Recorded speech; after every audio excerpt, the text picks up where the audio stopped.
रास्ता प्रशस्तीकरण बेआईन जबरदखल उच्छेद कला प्रशासन।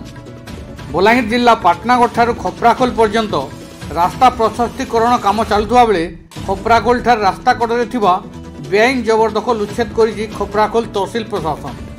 पूर्वर समस्त बेआईन उच्छेद नोटिस कराइथिबा बेले खपराखोल तहसिलदार, अतिरिक्त तहसिलदार और पुलिस उपस्थिति रे बेआईन जबरदखल उच्छेद करा जाइछि। पाटनागढ़ मिर्चा न्यूज टीम ब्यूरो।